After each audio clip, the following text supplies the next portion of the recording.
J'ai tellement de témoignages à partager, mais je veux me concentrer sur celui d'un seul homme, Yonggi Cho. Il y a eu un temps où Dieu m'a conduit à l'étudier profondément. Je l'ai étudié pendant 2 ans. J'ai acheté beaucoup de ses livres. J'ai écouté de nombreux messages qu'il a prêchés. Dieu m'a dit, assieds-toi aux pieds des experts financiers dans le corps de Christ. Et Yonggi Cho était l'un de ceux que Dieu m'a désigné. C'est à ce moment-là que Dieu m'a conduit dans ce que j'appelle l'université de la prospérité. À cette période de ma vie, j'étais très, très bas financièrement. Je vivais littéralement au jour le jour. Et je suis allé devant Dieu en disant, « Seigneur, aide-moi. Je ne veux pas rester dans cette situation. » Et Dieu m'a dit, « Tu dois aller à l'université de la richesse. » J'ai demandé, « Comment ?» Il m'a répondu, je vais te donner des hommes et des femmes de Dieu qui sont des experts financiers dans le corps de Christ. Va t'asseoir à leurs pieds pendant 2 ans. Achète leurs livres, pas n'importe lesquels. Ceux qui parlent spécifiquement d'argent, de prospérité, de finances. Écoute leurs enseignements dans ce domaine jusqu'à ce que, comme les cieux sont élevés au-dessus de la terre, mes pensées deviennent tes pensées et mes voix deviennent tes voix. Car tant que ta mentalité ne change pas, ta vie ne changera pas. Beaucoup d'entre nous ne sont pas prêts à payer le prix du travail intérieur qui transforme la manière de penser. La mentalité, c'est ta façon de penser. Et ta manière de penser détermine ta manière de parler. Et ta manière de parler détermine tout le reste. Amen. Je suis content d'entendre cet Amen. Yonggi Cho faisait partie de ces hommes que Dieu m'a demandé d'étudier. Cet homme a bâti une église de plus d'1 million de membres. Mais ce n'est pas tout. Il a aussi formé 5000 millionnaires dans son église. J'y suis allé moi-même. Yoido Island était autrefois un bidonville, un véritable ghetto. Les personnes qu'il a commencé à pasteurer étaient les plus pauvres parmi les pauvres. Mais en l'espace d'environ 20 ans, il a transformé ses vies. 5000 millionnaires et plus de 60% de l'Église appartenaient désormais à la classe aisée de la société. Comment? Par les paroles de foi. Écoutez-moi bien, surtout vous qui êtes leaders. Ne parlez jamais négativement sur votre peuple. Ne dites jamais « ils ne peuvent pas changer », car Dieu dit « tel que tu parles, ainsi il t'arrivera ». Vous devez parler la parole de la foi. Ne parlez pas négativement sur vos enfants. Nous devons nous repentir de ces choses, mais à partir d'aujourd'hui, il y a une grâce nouvelle. Amen. Deuxième témoignage concernant Yonggi Cho. Quand le président de la Corée du Sud a vu la puissance de cette église et le nombre de personnes influentes qui en sortaient, il a appelé Yonggi Cho et lui a dit « Monsieur, j'ai un problème ». Yonggi Cho a répondu « Quel est votre problème, monsieur le président ?» Il a dit « Mon problème, c'est que notre nation est pauvre. Nous sommes un pays sous-développé. La majorité de notre population sont des agriculteurs. Nous sommes parmi les nations les plus pauvres du monde. Mais j'ai vu ce que Dieu a fait à travers vous dans votre église. Pouvez-vous m'aider? Je veux que la Corée se lève. Je veux que notre nation sorte de la pauvreté. » Yonggi Cho a dit oui, c'est possible, mais à une seule condition, que vous acceptiez avec moi le mouvement du Nouvel Esprit, le New Mind Movement. Ce mouvement consistait à ceci. Yonggi Cho avait environ, je ne me souviens plus exactement, près de 8000 pasteurs assistants, une église d'1 million de membres. Il a dit, vous pouvez employer mes pasteurs assistants et les envoyer dans tout le pays chaque week-end pour rassembler les gens et leur enseigner les principes de la foi. Des principes qui transforment la mentalité, qui brisent la mentalité de pauvreté, de plainte, de misère et de fatalisme. Plus tard, ils ont changé le nom du programme. Ils l'ont appelé le Mouvement du Nouveau Village. Et voici le résultat. En quelques années seulement, la Corée du Sud est passée d'un pays du tiers-monde, classé autour de la 180e place mondiale, à une nation du G20. Les 20 puissances les plus fortes du monde.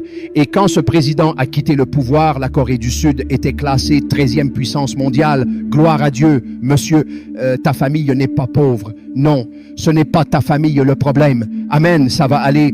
Ce n'est pas ton église non plus. Ce n'est pas ton environnement. Ce n'est pas ton quartier. Ce n'est pas ton pays. Le vrai problème, c'est la mentalité. Le miracle est dans ta bouche. Oh oui, oui, oui, oui, oui. Amen. Maintenant, troisième témoignage, Yonggi Cho fut invité par le surintendant général des Assemblées de Dieu en Australie pour enseigner tous les pasteurs du pays. Il leur expliqua comment, par la foi, il avait transformé la mentalité de son peuple et fait grandir une église de 20 personnes à plus d'1 million de membres. Et comment par la foi il avait vu naître 5000 millionnaires. Et ils lui demandèrent, comment avez-vous fait? Il répondit, premièrement, croyez-le. Amen. Deuxièmement, voyez-le, visualisez-le. Amen. Troisièmement, dites-le, parlez-le. Continuez à le faire encore et encore. Mais vous savez ce que les pasteurs australiens ont dit? Ils ont ri. Ils ont dit, ça peut marcher en Corée, mais pas ici. Nos gens sont différents. Ils aiment trop le confort, le sport, le plaisir. Ils ne viennent même pas à l'église le dimanche. Ce genre de choses, ça marche dans les pays du tiers-monde, pas ici. C'est exactement comme ça que beaucoup parlent aujourd'hui. Tu crois que le miracle est pour les autres, mais pas pour toi. Oh non, mon frère. C'est pour toi. Amen. Alors, Yonggi Cho leur dit, faites-moi juste une faveur, même si vous n'y croyez pas. Demain, notez le nombre actuel de membres dans votre église. Puis écrivez le nombre que vous croyez que Dieu peut vous donner dans 2 ans. Ils l'ont fait. Puis il leur dit, même si vous ne croyez pas, priez ainsi. Seigneur, je ne crois pas, mais aide mon incrédulité. Demandez à Dieu de changer votre cœur. Demandez-lui de vous aider à croire. Ensuite, commencez à voir ce nombre. Si vous avez 50 personnes et que vous croyez pour 500, commencez à voir 500 personnes dans votre esprit. Voyez-les dans votre imagination, puis commencez à le déclarer. Parlez-le. Et ils acceptèrent de le faire. 2 ans plus tard, il revint en Australie et rencontra à nouveau le surintendant général et il lui demanda, « Alors, où en êtes-vous maintenant? »« Aïe! Homme de Dieu, ça a marché! Oh! Ça a marché! Nous avons connu 100% de croissance dans l'Église. La même où il disait, ici, ça ne peut pas marcher. La même où il disait, Yonggi Cho, tu ne connais pas notre peuple. Mais écoute-moi bien, ces principes fonctionnent partout, à tout moment, en tout lieu. Je te dis la vérité, ce n'est pas trop de prière qu'il te faut. Prière, prière, prière. C'est ça ton problème. Ton problème, c'est que tu ne parles pas. Regarde-moi bien. Ton problème de santé, tu as déjà assez prié pour ça. Arrête de prier pour ta santé. Réveille-toi même à minuit. Prie en langue pendant 10 minutes, puis commence à déclarer les Écritures sur ton corps. Frappe ton corps avec la parole. Parle, parle, parle. Fais-le pendant 1 heure et continue chaque jour. Je te le dis, ça ne prendra même pas 1 mois et cette maladie quittera ton corps. Amen. Mais si tu continues seulement à prier, la maladie restera là. Elle n'a aucune raison de partir. Elle attend la parole proclamée. Si tu ne parles pas, le problème reste. Et c'est là le problème de 90% des chrétiens nés de nouveau. Ils prient, mais ils ne parlent jamais. Et pourtant, tout le ciel attend ton ordre. Les anges attendent ta parole, mais ils sont déçus, très déçus. À partir d'aujourd'hui, je te vois employer tes anges. Amen. 4e témoignage. Yonggi Cho prêchait lors d'une grande convention des hommes d'affaires du plein évangile à Séoul, en Corée. Pendant la réunion, une nouvelle terrible arrive. 30 enfants avaient mangé de la nourriture empoisonnée à l'école. Beaucoup étaient déjà morts, d'autres à l'agonie. Et son fils faisait partie des enfants touchés. Il a quitté immédiatement la réunion, a couru à l'école, a pris son fils et l'a ramené à la maison. L'enfant avait changé de couleur, il était devenu bleu, puis rouge. Et une seule écriture est montée dans son esprit. Si quelqu'un boit quelque chose de mortel, cela ne lui fera aucun mal. Il s'est accroché à cette parole. Le nom de l'enfant était Samuel. Il a commencé à prier et à déclarer la parole. Il a prié, puis l'enfant est mort. Son corps est devenu tout blanc. Mais Yonggi Cho a continué à déclarer la parole. Pas seulement prier, déclarer. Si tu bois un poison mortel, il ne te fera aucun mal. Il a tenu pendant 2 heures. L'enfant était cliniquement mort.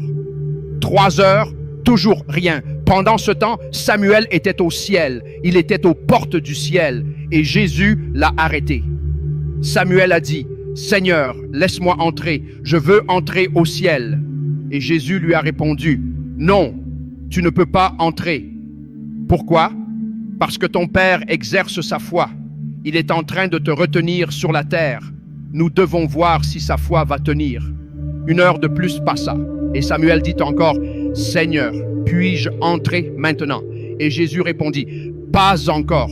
Nous devons voir si ton Père va gagner cette bataille. » Après 5 heures, le Seigneur dit à l'enfant, « Tu peux retourner maintenant. Ton Père a gagné. » C'est ce que dit la Bible. Retenez fermement la confession de votre foi sans fléchir. Ne parle pas aujourd'hui et demain tu abandonnes. Ne dis pas, j'ai essayé, ça n'a pas marché. Non. Si tu crois vraiment, tu ne lâches pas. Tu continues jusqu'à ce que ça se manifeste. Amen. Et sais-tu quoi? Le fils de Yonggi Cho fut le seul enfant à survivre. Tous les autres sont morts. C'était dans tous les journaux de Corée du Sud. Je te le dis, ce problème est dans ta bouche pour être arrêté. Amen. Ce défi est dans ta bouche pour être renversé. Amen. Oh oui, c'est dans ta bouche. Amen. Et ce n'est pas la prière. Ce n'est pas la prière. La prière a sa place, oui. Mais ici, nous parlons de la déclaration de foi. Et très souvent, ta déclaration de foi est plus puissante que ta prière. Oh oui. Quoi déjà?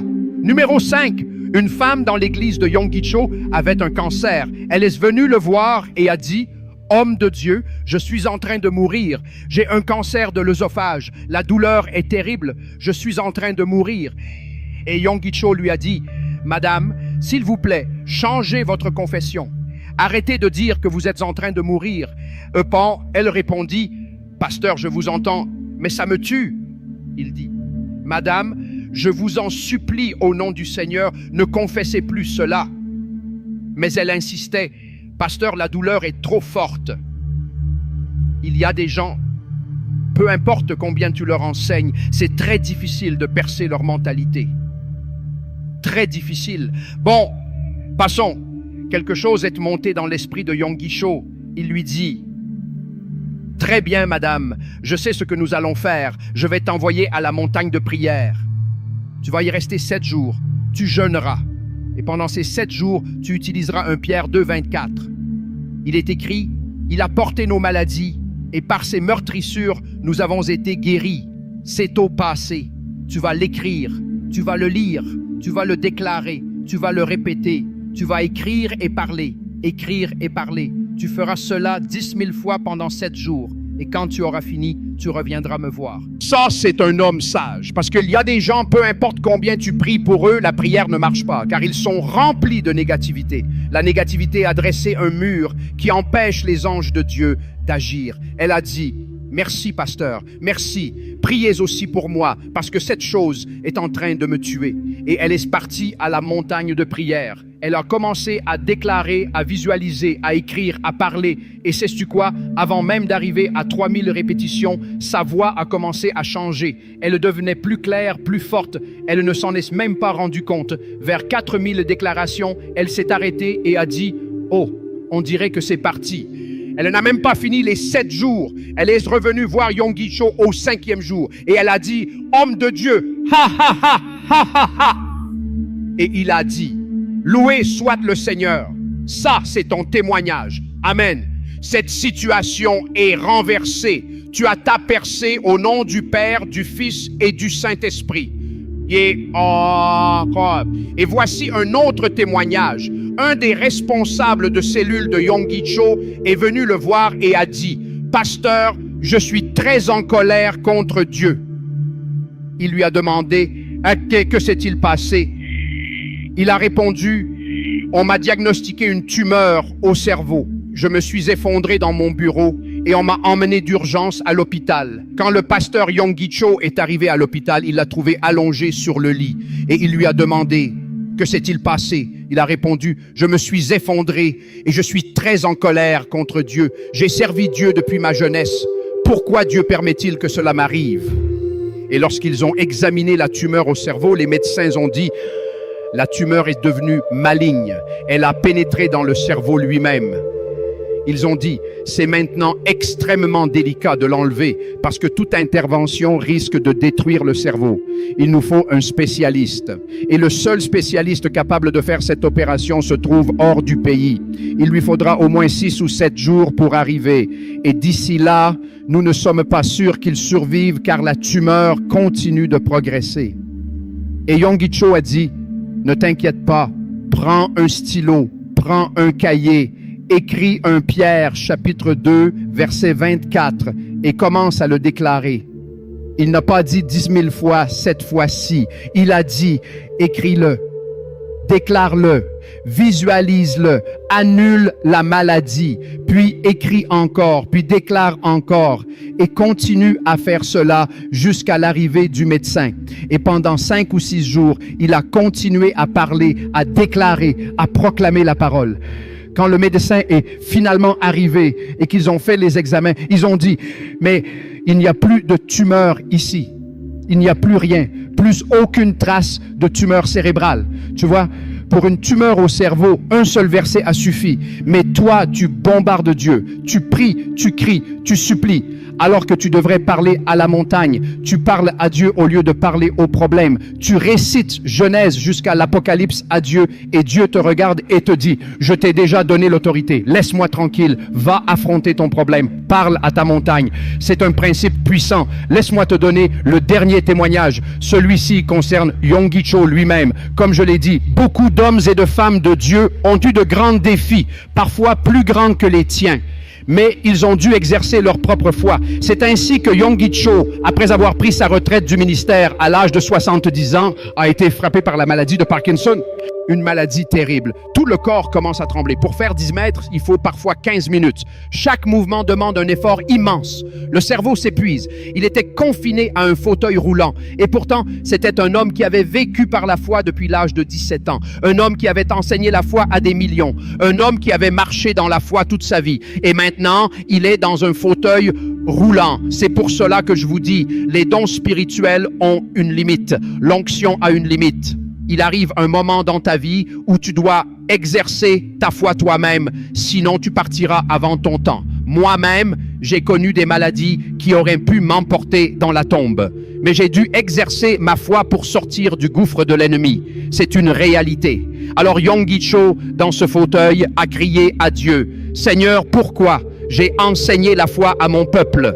Que vont-ils dire maintenant que leur pasteur est paralysé? » Et Dieu lui a répondu, « Médecin, guéris-toi toi-même. » Ha! Ha! Dieu ne lui a pas dit, mon serviteur, repose-toi, je vais te guérir. Non, il lui a dit, guéris-toi toi-même. Et il a dit, comment? Dieu lui a répondu, fais ce que tu as enseigné aux autres. Prends ton stylo, prends ton cahier, prends 1 Pierre 2,24 et commence à déclarer, pas 10 000 fois, mais jusqu'à ce que tu te lèves. Visualise, parle, tire-toi toi-même hors de ce fauteuil. Yonggi Cho a fait cela pendant presque 5 mois. Et pourtant, il était toujours dans un fauteuil roulant. Oui, monsieur. Si vous étiez dans un fauteuil roulant pendant 5 mois, en train de proclamer la foi, est-ce que vous ne finiriez pas par abandonner?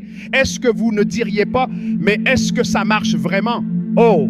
Mais après 5 mois à parler la parole, à l'âge de 78 ans, un jour, alors qu'il luttait pour se lever de son fauteuil, tout en déclarant la parole de foi, en proclamant la parole de foi, quelque chose s'est brisé soudainement. Il a senti une puissance descendre en lui et d'un seul coup, il s'est vu en train de marcher à nouveau. Tout l'a quitté à l'instant même. Oui, c'était un esprit qui a été brisé par la parole de la foi. Et à partir de ce jour-là, il a été complètement restauré. Il est retourné dans le ministère et il a recommencé à servir Dieu avec la même onction qu'auparavant, comme au jour de sa jeunesse. Ah! Écoute-moi bien, mon frère, ma sœur. Cela signifie que si tu ne parles pas, tu restes là où tu es. Le combat que tu traverses aujourd'hui n'est pas un problème de prière. Oh oui. Peut-être que tu as prié et peut-être même beaucoup prié, mais selon ce que je te dis ce soir, ce n'est plus un problème de prière. Tu as déjà assez prié. Tu as déjà assez jeûné. Maintenant, commence à parler la parole de foi. Je vois ta montagne en train de fuir. Je vois ton problème battre en retraite. Je vois la victoire se lever pour toi. Lève-toi, tiens-toi debout. Commence à parler à ta montagne. Parle à tes défis. Allez, allez, allez. Commençons maintenant. Déclarons la parole de foi. Kalisa Brantousia Mantalaba.